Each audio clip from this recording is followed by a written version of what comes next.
Bueno, buenas tardes a todos. Si les parece, comenzamos. Son todos muy bienvenidos a este encuentro, esta actividad específica en este Salón Río de Janeiro.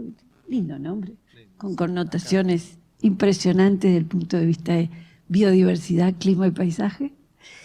A este evento que se llama exactamente Vulnerabilidad y riesgo ante el cambio climático en sitios designados por UNESCO como tales en América Latina y el Caribe.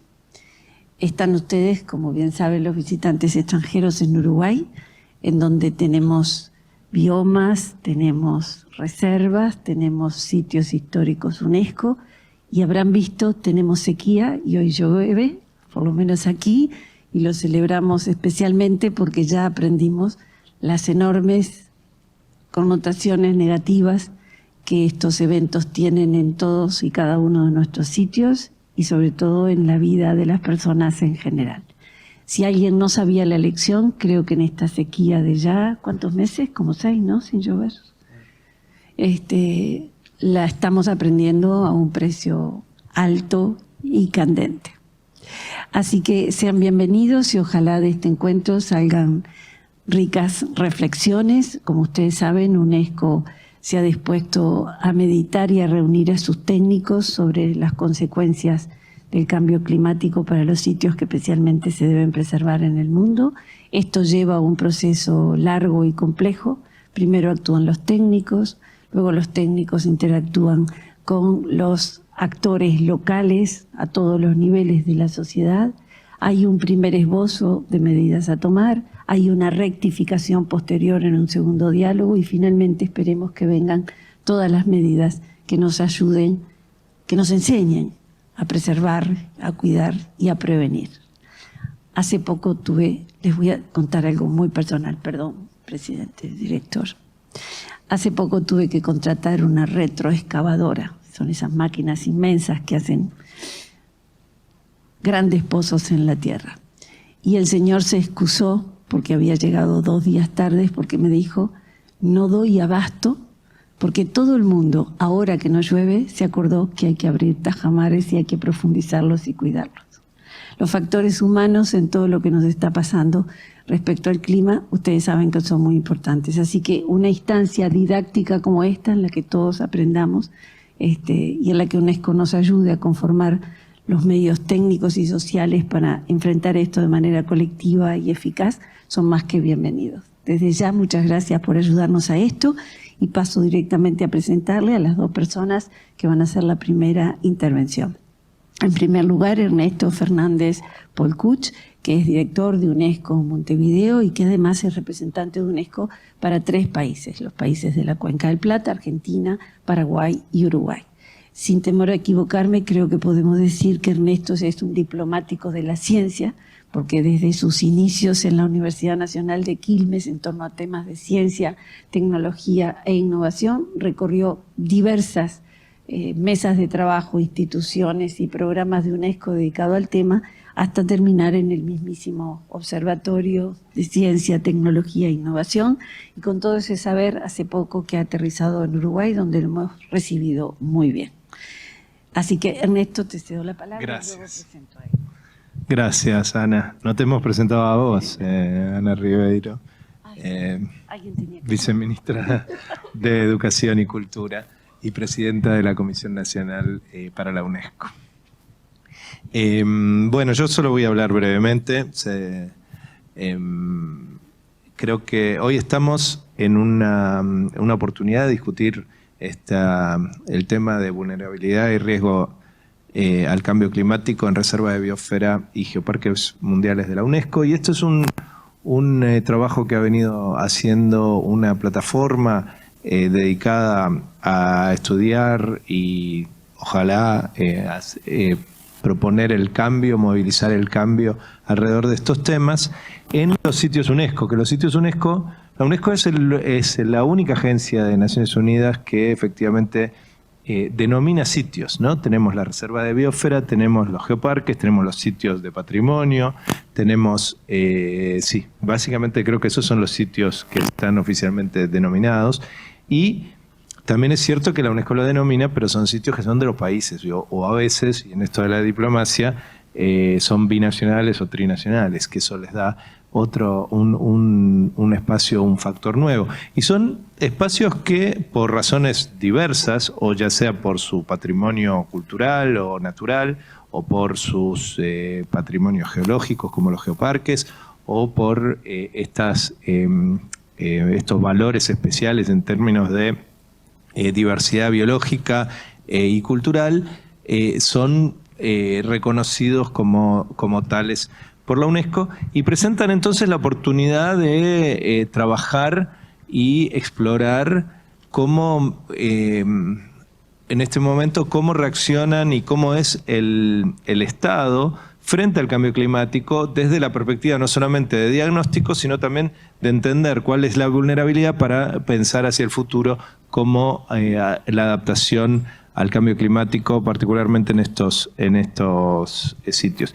Y esto siempre desde la perspectiva, de una perspectiva general de la UNESCO, que es la de producir información, conocimiento científico para la toma de decisiones, ¿no es cierto? Como nosotros este tipo de informes, fundamentalmente lo que buscamos es reforzar algo que se dijo ayer en la plenaria inaugural, ¿no? El uso del conocimiento para la toma de decisiones lo reforzó, bueno, estaba Mona Nemer de Canadá, que es la asesora científica del gobierno, estaba la vicepresidenta que también nos habló de estos temas, cómo reforzar esta relación entre conocimiento y toma de decisiones políticas en todos los niveles, pero justamente uno de los grandes desafíos en los países en desarrollo y en particular en América Latina es generar ese conocimiento, ¿no? Generar las capacidades, tanto humanas, financieras y de información para poder generar el conocimiento necesario y después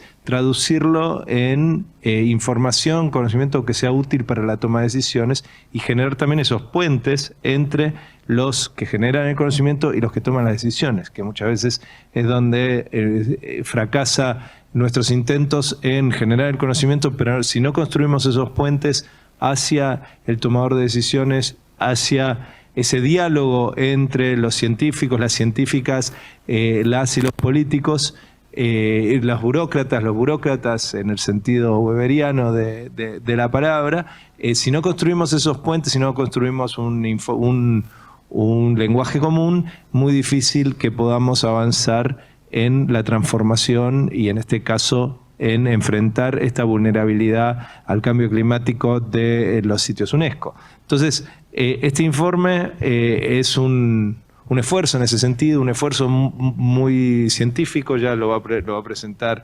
Eduardo en detalle, y que busca justamente generar esa información, ese puente para la toma de decisión. Por eso también fundamental tener con nosotros a la viceministra Ana Ribeiro, que de alguna manera, si bien no le estoy queriendo hacer una trampa, pero de alguna manera representando a los tomadores de decisión, ¿no? Y en este diálogo entre quienes generan el conocimiento y quienes toman decisiones, bueno, es importante que estemos todos aquí en esta mesa, en este salón hoy. Así que muchísimas gracias y nada, le devuelvo la palabra a la jefa. Muchas gracias, Ernesto. Ahora queremos escuchar a Serena Heckler.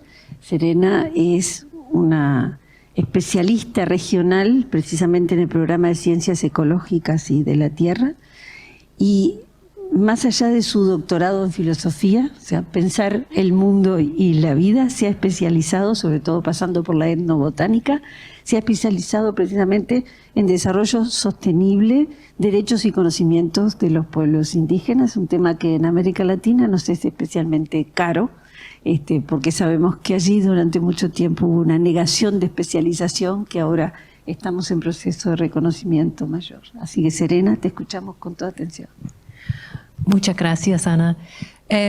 Pues voy a contar algo muy apuntado sobre la plataforma de cambio climático, riesgo y resiliencia en los sitios UNESCO de América Latina y el Caribe como base de esta iniciativa que realizamos esta evaluación, el informe, como parte de la plataforma. La plataforma es una iniciativa que la UNESCO realiza en conjunto con 2 redes de sitios designados de la UNESCO. La red de comités MAB y reservas de biosfera de Iberoamérica y el Caribe, y aquí tenemos la presidenta de la red IberoMAB, que es Honduras, la representante de Honduras aquí. Gracias, Alejandra.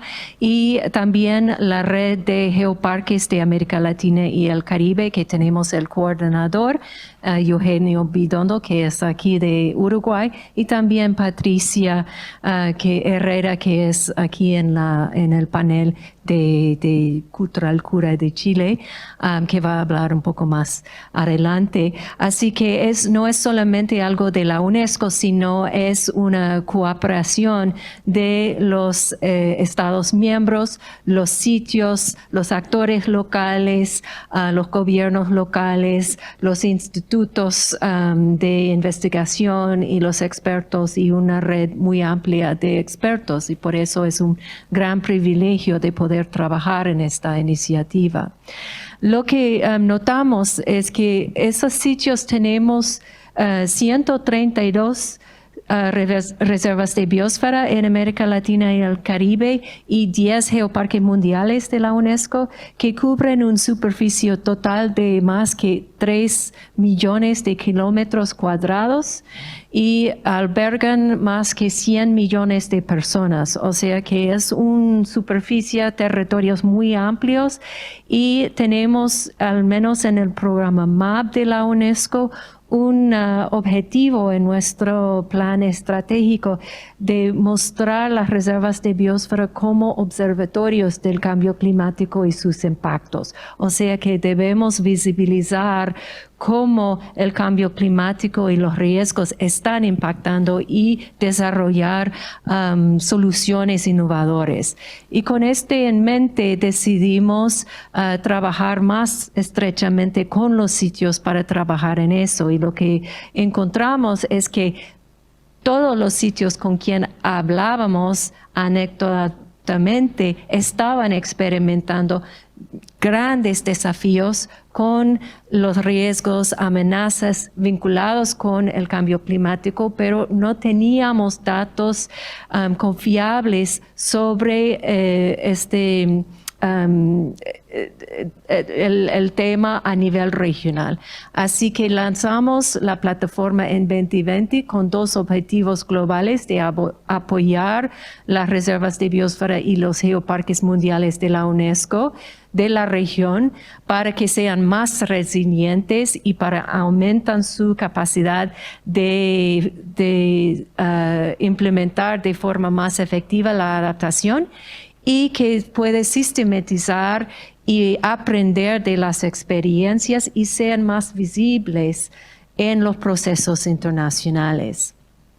Así que formamos también un grupo de asesoramiento científico y técnico para que podría apoyar todos esos procesos y guiar los procesos, lo que llamamos el GATEC, y junto con este grupo estamos trabajando en esta evaluación de vulnerabilidad y riesgo a nivel regional, y Eduardo va a hablar más de eso. Lo que sí es la evaluación de vulnerabilidad y riesgo, me imagino que muchos de ustedes ya lo conocen, es el paso 1 en lo que llamamos el ciclo de adaptación, para saber cuáles son las prioridades y las necesidades para realizar una adaptación que es guiada por los datos, la evidencia. Se debe realizar un tipo de evaluación así. Lo que decidimos hacer es dividirlo en 2 fases. Una fase de recopilación de los datos, primariamente datos cuantitativos que son disponibles a nivel de grande escala. los datos que se puede acceder en, bueno, usamos varias plataformas internacionales que tal vez no son muy fácilmente accesibles a nivel local. Depende de las capacidades de los gestores de los sitios. Y la fase 2 sería la fase 1B, sería la fase local de evaluación participativo, de co-construcción de conocimientos. Y eso es algo que quiero resaltar, que eso fue de ningún modo, la intención nunca fue de sacar la toma de decisión de las manos de los gestores locales. La idea fue de recopilar datos e incluso hacer una herramienta para hacer más fácil el acceso de los datos de grande escala y ponerlo en las manos de los gestores y actores, comunidades locales, pueblos indígenas, que necesitan tener más poder de toma de decisión basada en la evidencia.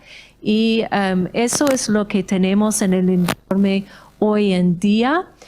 Y con esto solamente voy a resaltar dos cosas más, que lo que tenemos es un análisis general que ofrece un vistazo regional de lo que está pasando en los sitios desde México a Chile, desde Saint Kitts y Nevis en el Caribe al Ecuador, y se ve, claro, diferencias, una gran variabilidad entre esta región tan rica en diversidad, pero también hay algunos patrones que se ve vez y otra vez.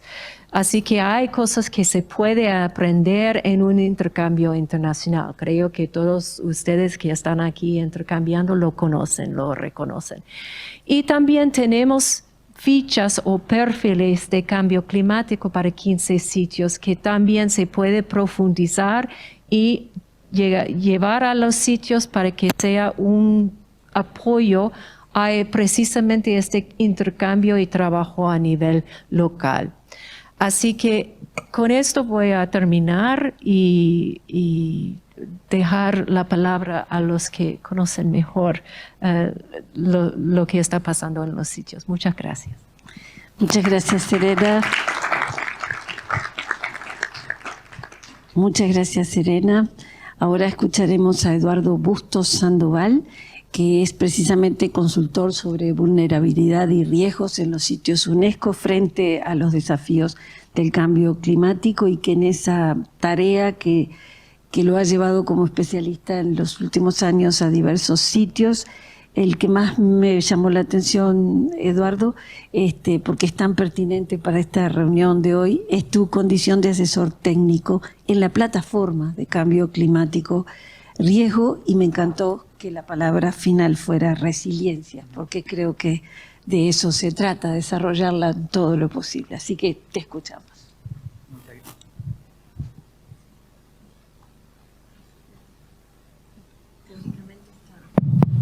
Ahí está, muchas gracias. Muchas gracias, viceministra, por la presentación, y muchas gracias a Serena, Ernesto, también por sus palabras en la introducción de este trabajo, que ha sido un desafío muy, muy relevante en términos de poder sintetizar y poder tener esta primera aproximación a un ejercicio de evaluación de las condiciones de vulnerabilidad y riesgo ante el cambio climático en los sitios UNESCO de América Latina y el Caribe.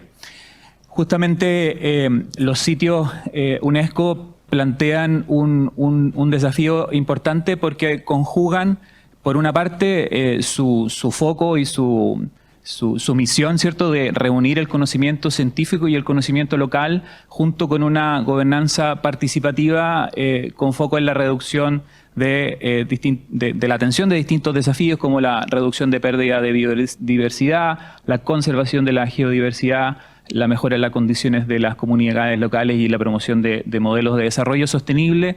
Todo esto que se ve amenazado o está puesto en riesgo a partir de los distintos impactos del cambio climático en la región. Y es así como los sitios pueden ser considerados, ¿cierto?, como laboratorios naturales para la investigación sobre los impactos del cambio climático y la implementación, diseño de medidas y el monitoreo de la efectividad de estas medidas de adaptación. Perdón, acá está.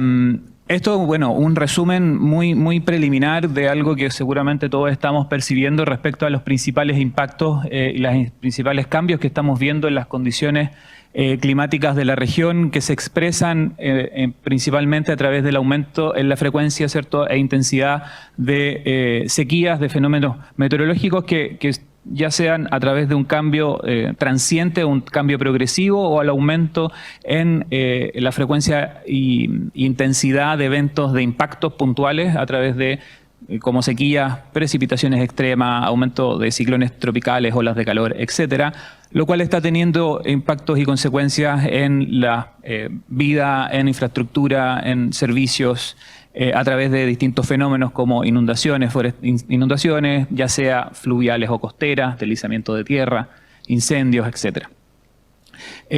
Y los sitios en este caso presentan una tremenda oportunidad de visualizar de manera integrada y de manifestar una serie y un conjunto importante de estos cambios. Como bien decía Serena, por una parte, para enfrentar los desafíos que promueve estos distintos impactos, es posible concebir la adaptación, y se entiende, ¿cierto?, la adaptación al cambio climático como este cambio en las condiciones que permite ir progresivamente mejorando las condiciones de resiliencia o la capacidad de responder y recuperarse ante la ocurrencia de estos distintos impactos. Y para eso podemos entender una serie de ciclos consecutivos que progresivamente van mejorando la condición de cada sistema, van mejorando su resiliencia a través de una primera etapa en la que estamos en este momento de evaluación de la vulnerabilidad y el riesgo, una primera etapa que parte, ¿cierto?, y que es parte de un ciclo que ya viene avanzando, para poder, a partir de esta información, diseñar medidas, implementar acciones y hacer su monitoreo con tal de avanzar en esta progresión. El IPCC ya desde sus informes, desde hace un tiempo, del año 2002, en el primer informe sobre riesgo de desastres y cambio climático, y sus dos siguientes informes, está adoptando de manera ya muy sistemática este enfoque de riesgos al cambio climático, en donde se reconocen estos tres componentes principales que determinan la predisposición a verse impactados o a ser sujetos de estos impactos a través de el estudio de las amenazas climáticas o el cambio en las condiciones del ambiente que generan efectos negativos sobre algún sistema de interés, ¿cierto?, que pueden ser tanto de naturaleza tendencial, como cambios progresivos en temperatura o precipitación, o la ocurrencia de eventos puntuales que generan shocks en los sistemas que nos interesen. El componente de exposición que determina la presencia, ausencia y el grado de exposición de los distintos elementos que son de interés en el sistema que se esté evaluando, y un elemento muy importante que es la vulnerabilidad, que está determinada principalmente por la sensibilidad de ese sistema a sufrir los impactos negativos del cambio, dado el cambio de las condiciones climáticas, y a su vez también la capacidad de respuesta de ese sistema ante estos efectos negativos.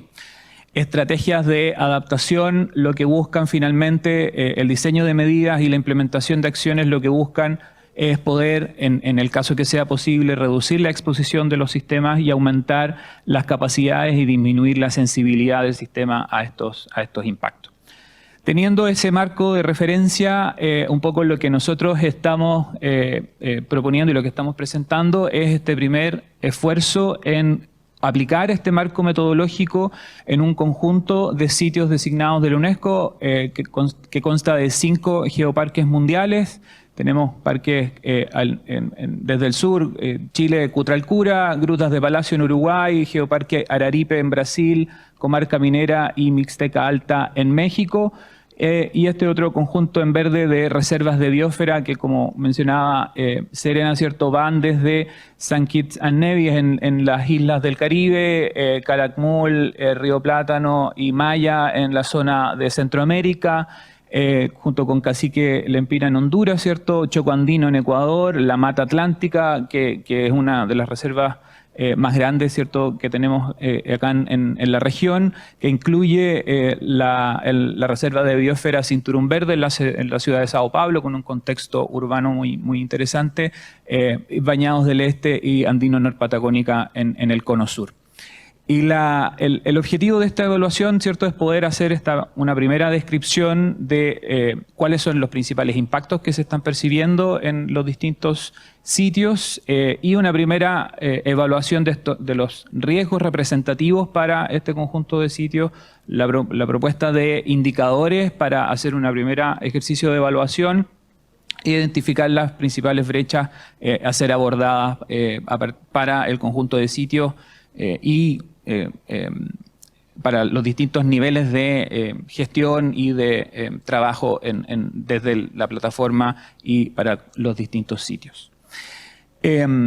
Una primera etapa de esta evaluación consistió en poder hacer un levantamiento a partir de diagnósticos regionales preexistentes que existen, ¿cierto?, y que cuantifican y destacan una serie de riesgos climáticos que se distribuyen y son prioritarios para la región. Los informes del IPCC obviamente son una referencia fundamental. Existe un informe a nivel regional que sigue una estructura muy similar, que es el informe RIOC-ADAPT, y en este caso también revisamos informes del Banco Mundial y de la Organización Meteorológica Mundial, los que se suman a entrevistas a un conjunto de sitios, a estos sitios, entrevistas a los gestores para poder identificar cuáles son los principales impactos que se han percibido en sus sitios. Hubo un levantamiento muy importante y una diversidad muy grande de distintos impactos y riesgos que se están manifestando, y para poder operativizar este análisis y poder hacer una bajada práctica, aplicamos un concepto que es el de riesgos climáticos representativos, que buscan poder destacar los distintos elementos de la configuración del riesgo, o sea, la exposición, la amenaza climática y el impacto en un sistema particular. Y es así como generamos como un primer resultado de este estudio, en donde para sistemas naturales, sistemas sociales en el ámbito rural y sistemas sociales en el ámbito urbano, se definen una serie de riesgos representativos, que van desde la pérdida de funcionalidad o de pérdida de cobertura vegetal, riesgo de pérdida de biodiversidad, incendios forestales, daño a las comunidades o a la infraestructura producto de inundaciones, deslizamientos de tierra, problemas de abastecimiento de agua potable en comunidades rurales, pérdida de rendimiento agrícola, a los cuales a partir de la evidencia pudimos asociar amenazas climáticas. Esa es una de las primeras, un resultado interesante es que estos impactos ya están documentados, ¿cierto?, cuáles son los principales drivers climáticos que sustentan estos distintos impactos. A partir de este conjunto de riesgos climáticos representativos, lo que hicimos fue poder revisar información disponible para ejecutar una primera evaluación de estos riesgos. O sea, ir primero a caracterizar, ¿cierto?, cómo se están comportando las variables climáticas, tanto en un periodo actual como futuro, para todos los sitios, y la revisión de plataformas globales que cuentan con distintos indicadores e información agregada o espacialmente distribuida que permite evaluar una primera propuesta de indicadores para evaluar cada uno de estos riesgos. Aquí una consideración importante es que justamente del conjunto de riesgos representativos finalmente evaluamos cuantitativamente un conjunto de 5 debido a la dificultad ya de acceso o de manipulación que existe de los datos para la construcción de los indicadores a partir de estas plataformas globales. Ahí, efectivamente, uno de los aprendizajes importantes es la necesidad de avanzar hacia plataformas que permitan un análisis a una escala espacial más pequeña, ¿cierto?, para que permita la evaluación específica a nivel de sitios. Consultamos plataformas del Instituto Internacional de Recursos, ¿cierto?, Comisión Europea, Climate Watch para hacer seguimiento de los compromisos internacionales, un proyecto Spark en términos de biodiversidad. Y seleccionamos este conjunto de indicadores que se pueden asociar a estos distintos riesgos. Cambio en las condiciones de temperatura extremas, precipitación, porcentaje de cobertura arbórea, pérdida de superficie arbórea debido a incendios, ocupación humana y su distribución espacial en términos del tipo de asentamiento o densidad de población en los distintos sitios, y una primera aproximación de las capacidades locales, o sea, las capacidades nacionales, a partir de qué manera están abordados estos temas o estos impactos, incendios, sequías e inundaciones en los compromisos de los países a partir de su NDC. Esto es lo que revisamos a partir de la plataforma Climate Watch. Aplicamos estos riesgos y esta estructura de indicadores a los distintos sitios. Pudimos identificar, y esto a partir de los resultados de las entrevistas iniciales que se hicieron, cuáles son los sitios que están manifestando mayor preocupación para estos distintos riesgos. Y a partir del análisis de la información de los indicadores, vemos un poco los patrones que se repiten o que se expresan en el conjunto de sitios. Por ejemplo, en términos de temperaturas extremas, vemos que se manifiesta un aumento en promedio de más de 20 días al año de aumento en temperaturas superiores a 35 grados como condición predisponente para el desarrollo de incendios forestales, pero con una variabilidad importante, por ejemplo, en sitios que están ubicados en Centroamérica, en la provincia de Yucatán o en el nordeste de Brasil, en donde se observan más de 70 días en promedio de aumento en temperaturas extremas. Sitios, en general se observa una disminución generalizada de las precipitaciones al comparar escenarios con los escenarios futuros, excepto en la zona del sur de Brasil, Argentina, norte de Argentina y Uruguay, en donde hay una señal de un leve aumento en las precipitaciones. Por lo cual, la condición de amenaza en este caso para este riesgo puede tender a disminuir en términos de la amenaza climática.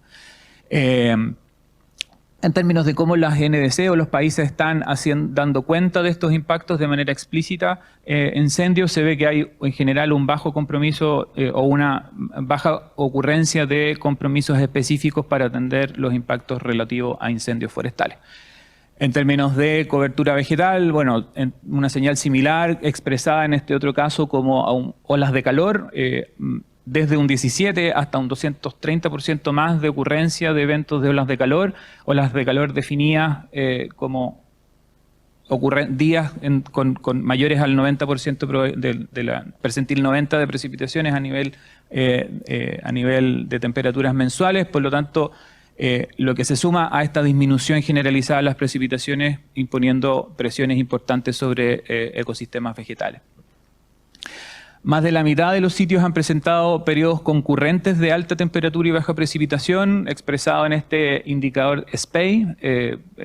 Hemos visto, ¿cierto?, en algunos sitios donde existe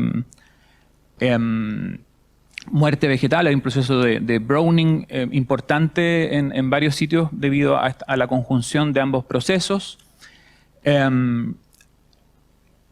En términos de abastecimiento de agua, la señal de sequía se mantiene importante. Hay una variación también relevante en términos de las condiciones de abastecimiento. Ahí, usando los indicadores de la plataforma Aquadoc del WRI, es posible identificar el nivel de desarrollo de la infraestructura de abastecimiento, lo que es unido a esta señal de desecamiento es bastante preocupante en términos del abastecimiento de agua a las poblaciones en las áreas rurales. En términos de inundaciones, hemos visto, y lo estamos viendo, es cierto, en nuestra región, el aumento importante en el número de precipitaciones extremas y la precipitación acumulada en días de alta precipitación, que está generando problemas de inundaciones, un poco lo que estamos viendo en este indicador, y también deslizamientos de tierra. En términos agregados en estos sitios, evaluamos que existen en torno a 252.000 personas expuestas a áreas que son predispuestas a inundación de origen fluvial. Y lo que sí es destacable que en este caso las NDC, la mayor parte sí está incluyendo en la temática de inundaciones como parte de sus objetivos o metas específicas. A partir de el uso de estos indicadores que se evaluaron cuantitativamente para cada uno de los sitios, hicimos un primer ejercicio y aquí es la principal, uno de los resultados que estamos obteniendo, que estamos analizando, ¿cierto?, con el grupo de actores, el proceso de normalización y agregación de estos indicadores para obtener índices de riesgo relativo para cada uno de estos riesgos para todo el conjunto de sitios que estamos estudiando. Al comparar la amenaza en condiciones actuales y futuras, podemos establecer deltas de cambio respecto a su condición actual y poder identificar en una primera evaluación cómo estas condiciones relativas de riesgo se distribuyen en el conjunto de sitios. Esto es solo una muestra de uno de los riesgos evaluados, lo cual construimos para estos 5 riesgos representativos, y bajo este esquema de evaluación podría ser extendido a otros riesgos representativos que claramente son también relevantes para la región. Como ya cerrando esta presentación, los productos que estamos generando, ¿cierto?, es el análisis de estos riesgos relativos para estos 5 riesgos. Estamos, además de este producto, que es un primer producto a escala regional de comparación para todos los sitios, desarrollando fichas resumen que recogen los datos base de cada uno de estos sitios, los cuales se acompañan de una descripción de sus características y del contexto actual y futuro, con tal de generar información útil para informar a cada uno de los sitios respecto a sus condiciones y poder generar una línea base de discusión respecto a sus riesgos que están manifestando. Junto a eso, estamos acompañando también un documento metodológico que busca ser un apoyo técnico también a la construcción de estos indicadores a nivel de los sitios. Finalmente, bueno, las reservas de biosfera, como hemos visto y conversábamos al inicio, son un escenario que plantea un desafío de integración y análisis conjunto muy grande por la diversidad de sistemas que confluyen en estos territorios. Esta metodología creemos que puede ser un primer acercamiento a escala regional que ayuda a iniciar este proceso de conversación, análisis y de apoyo desde UNESCO para los distintos sitios. A través del uso de este concepto de riesgos climáticos representativos podemos operativizar la construcción y la selección de indicadores y evaluar de manera bastante expedita a tener un primer acercamiento como se están manifestando los sitios en la región y que permita además la síntesis y el empoderar también a los sitios en sus procesos a nivel local. Eso como resultado de este trabajo. Muchas gracias por su atención. Eduardo, yo tengo que darte las gracias porque corresponde, pero te juro que fue un escalofrío. De verdad, fue un escalofrío porque creo que hasta, no sé, una dependiente de tienda y un panadero, escuchándote, no precisa ser un experto de UNESCO, sentiría, caramba, entendí perfecto porque lo estoy viendo. Y eso ha sido muy escalofriante. Pero capaz que es una sensación errónea y a mí me gustaría ahora recurrir a la experiencia de Patricia Herrera y de Paul Dale, que ellos sí han trabajado específicamente en sus territorios respectivos y creo que nos van a dar una respuesta técnica a 2 preguntas que, si ustedes me permiten, me gustaría hacer. Comienzo con Patricia.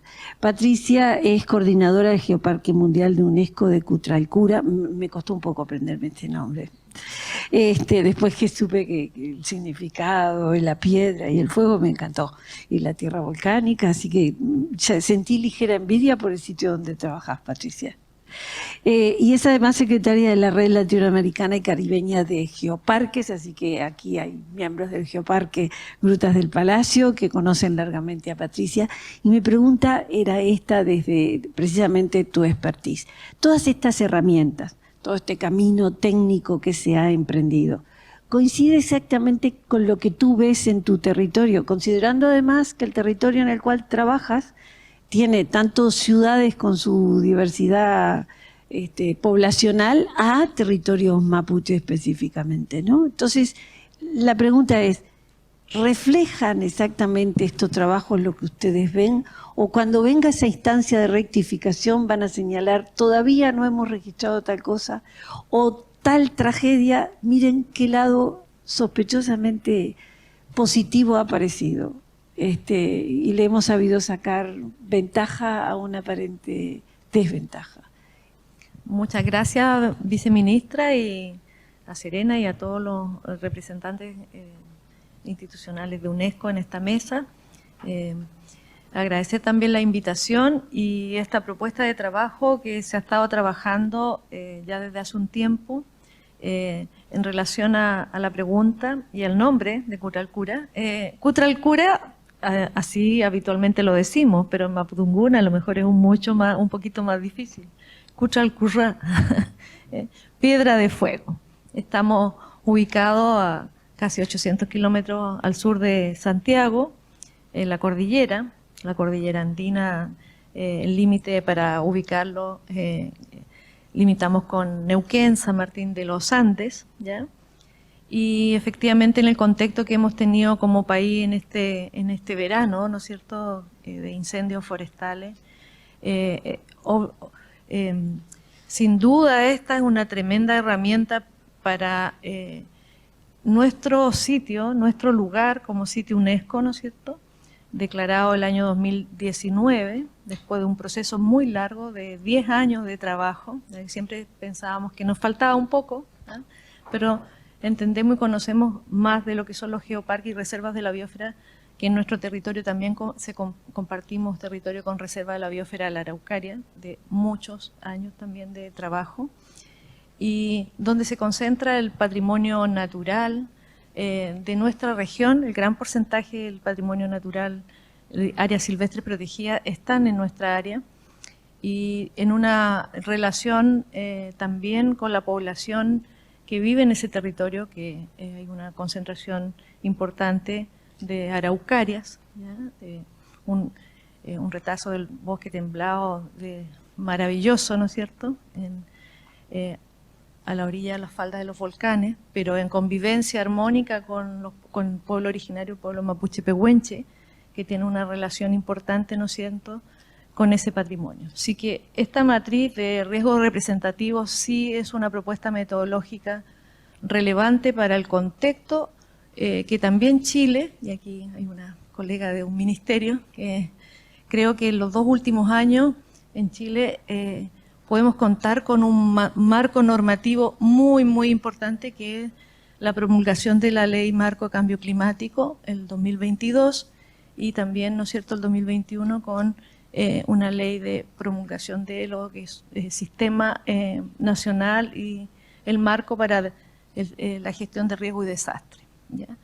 Y eso nos obliga a lo que también en la filosofía de los sitios UNESCO es un criterio, que es la planificación y la gestión territorial, a poder acompañar a los actores del territorio, a las comunidades, a los municipios y también a los gobiernos regionales, subnacionales, en los procesos de planificación y cómo concebir, ¿no es cierto?, que esos procesos de planificación se tienen que hacer con participación local para poder también generar medidas y políticas a distintos niveles. Creo que es un instrumento muy valioso para definir medidas, para la toma de decisiones. Yo integro el Comité Regional de Cambio Climático, estamos recién haciendo nuestro primer plan regional de cambio climático, y también esperamos acompañar desde ese marco la elaboración de planes locales de cambio climático, que en nuestro reglamento no quedaron establecidos como planes territoriales, que no hubiese gustado, porque Cutralcura originalmente está conformado por 4 comunas, pero postulamos al proceso de renovación y ampliación a 7 comunas, porque son parte del mismo sistema biogeográfico de toda la zona cordillerana, y sí que vamos a partir haciendo un trabajo asociativo, porque la entidad a cargo de Geoparque es un consorcio municipal, es una asociación de municipios, un nivel también que en el proceso que Chile está viviendo es el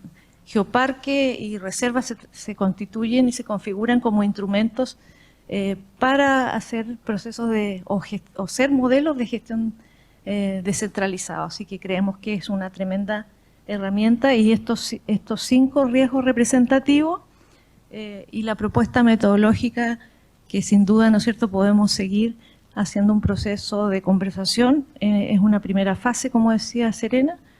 Es un aporte importante para el proceso de trabajo de planificación y gestión territorial. Muchas gracias, Patricia. Te aplaudimos, ¿eh? Muchas gracias, Patricia. Bueno, ahora llegó el turno, y ya es nuestro último participante, de Paul Dale. Mesmo que seu nome é anglo demais, gostaria de decir bem-vindo, seja bem-vindo, porque viene de allí, de la Mata Atlántica, y bueno, a su condición de conocedor de temas de agronomía le fue sumando una especialización en zonas costeras y oceánicas, y me corresponde presentar a Paul Day como asesor técnico en biodiversidad en la Asesoría de Asuntos Internacionales y en la Secretaría de Infraestructura y Medio Ambiente del Gobierno del Estado de San Pablo. Era largo, si no lo escribías no lo podías decir. Bienvenido, Paul. Y para ti también tengo una pregunta, y como eres el último en intervenir, vamos a ir hacia arriba y levantar el ánimo. Dime cómo ves el apoyo a la gestión que este trabajo estupendo que todos los técnicos están haciendo y que Eduardo expuso también. Son oportunidades las que vienen, vamos a alimentar nuestra resiliencia. Por favor, cuéntanos eso al final. Bueno, gracias la persona de Serena, acá también Ernesto, viceministra Ana, y a todos acá presentes, por favor, por estar acá, y es con mucho honor que estamos intentando contribuir. Voy a intentar hablar más rápido, ¿no? Creo que la primera cuestión me viene para las palabras, es una definición que Sergio Guevara me ha hecho oír por la primera vez, que era lo que sería reservas de biosfera y como observatorio, pero él lo ha dicho de una manera distinta, que me parece más interesante, y Alejandra está ahí, ¿no? Y creo que sirve mucho para geoparques también, que era la transformación, ¿no?, del concepto de áreas protegidas para áreas que protegen, ¿no? Entonces, con esto creo que es lo que estamos haciendo acá, por este trabajo muy bueno, y que tenemos la oportunidad de trabajar con más tiempo en ello, nos da la dimensión de la responsabilidad que tenemos. Gracias. Me olvidé que tenía esto. La responsabilidad que tenemos para la región con este trabajo. Como ha bien presentado Serena, 100 millones de personas, 132 reservas de 10 geoparques y 3 millones de kilómetros cuadrados. Es mucha área y mucha gente, ¿no? Venimos ahora acá de Mata Atlántica en específico, de Reserva de Biosfera de Mata Atlántica, y una de las cosas buenas, de las tantas cosas buenas que tienen, es justo verificar las diferencias en un propio sitio, como el tamaño de la Reserva de Biosfera de Mata Atlántica. Somos, para el bien, para el mal, somos la más grande. Sí, estoy traduciendo el portuñol para el español. Entonces, la más grande reserva de biosfera del programa MAB, ¿no? Esto nos da una serie de condiciones que tenemos que operar. Y tenemos en la propuesta una diferencia de separación por regiones, y que tiene una buena relación con lo que está sucediendo, ¿no? Ustedes deben haber acompañado lo que sucedió allá en mi estado, en São Paulo, ahora, recién, cuando llegamos a la mayor marca de lluvia en toda la historia de Brasil, ¿no? Con casi 70 centímetros de lluvia en 24 horas, y a la misma época, ¿no? una sequía muy grande con más de 300 municipalidades en Río Grande do Sul, bien acá cerca, ¿no? Entonces, y esta es una reserva de biosfera. Entonces, un grande punto de trabajar es la diferencia de trabajar por regiones y conseguir entender esto. Entonces, los agradecemos y vamos a intentar aprimorar más este trabajo. Y la otra cuestión de estar acá es un poco, y agradezco Serena por me haber acordado que estaba con esto. Esto es un poco para comprender lo que es Brasil, pero no tenemos mucho tiempo de trabajar acá, y agradezco a MAP Biomas por haber hecho con nuestra red brasileña de reserva de biosfera y los 3 geoparques que tenemos. Pero entonces esto, o sea, no estamos acá apenas para trabajar por la cuestión de Mata Atlántica, pero también tenemos un grupo, Serena, Elga, que está por acá también, han tenido la posibilidad de trabajar con nosotros allá, un grupo de apoyo al GATEC, ¿no? Entonces, como tenemos esta dimensión un tanto chica, tenemos que tener un grupo mayor trabajando allá. Entonces, todo esto ya está siendo discutido en este grupo y tenemos ya sugerencias y trabajo para que pronto que entre por Mata Atlántica ya pueda servir a los 7 reservas de biosfera y a los 3 geoparques de allá, de Brasil.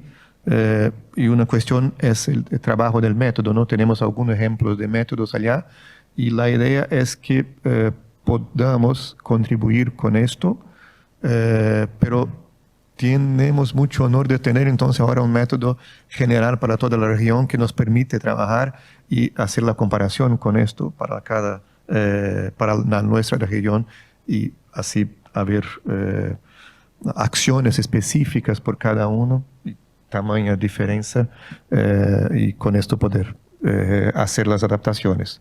Y acá tienen en separado, yo hice en separado, no apenas puntuar en el mapa porque tenemos geoparques más chicos y tenemos geoparques un poco más grandes, entonces para que no se perdieran en el mapa de Brasil, hice separado acá. Entonces, esto que estamos intentando trabajar.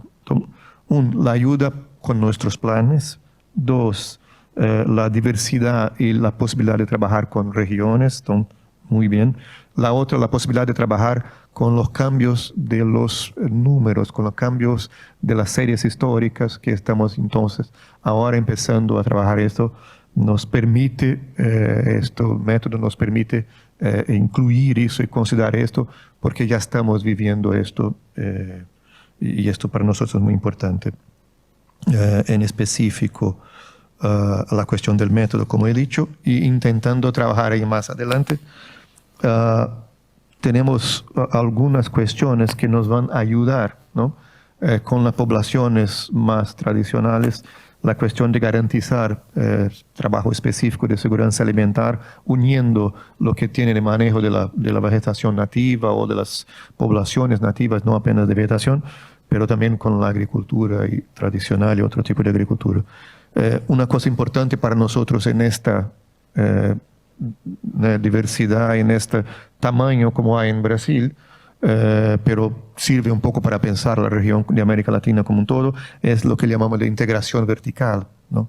O sea, hacer la integración de gobierno federal, gobiernos estaduales o distritales o provinciales y gobiernos locales, pero haciendo el trabajo de bases con el planeamiento participativo y envolviendo las comunidades y los otros actores que son necesarios para esto. Por fin, tenemos como sugerencia del grupo como un todo, y ahí trayendo para acá un poco las conclusiones de Sendai, ¿no? De trabajar un poco con las cuestiones de cuál es el papel que tenemos de áreas protegidas o de biodiversidad o de vegetación, entonces integrando un poco más con el aumento, el crecimiento de la resiliencia, ¿sí? y la reducción de riesgos. Entonces, con esto será posible integrar esto también y poner en práctica lo que estamos trabajando hace muchos años con Sendai. Y por fin trabajar fuerte con la cuestión de capacitación, ¿no? Con esto creo que, como hablamos ayer, intentar abrir espacios también para la cuestión, ¿no? Como he dicho, en la parte de producción, y no apenas agrícola, pero otros tipos de producción, y las ciudades, ¿no? Importante poner la cuestión de las ciudades acá, pero la metodología, trayendo las prioridades, permite incluir también otros tipos de trabajo. Y a partir de nuestra vivencia, ¿no? Para concluir, lo que aconteció, lo que sucedió ahora en São Paulo, se comprometió toda la parte de infraestructura por la región, o sea, más fundo de lo que tenemos de experiencia hasta ahora. Entonces esto es muy importante y me parece una buena metodología. Agradecemos mucho. Gracias.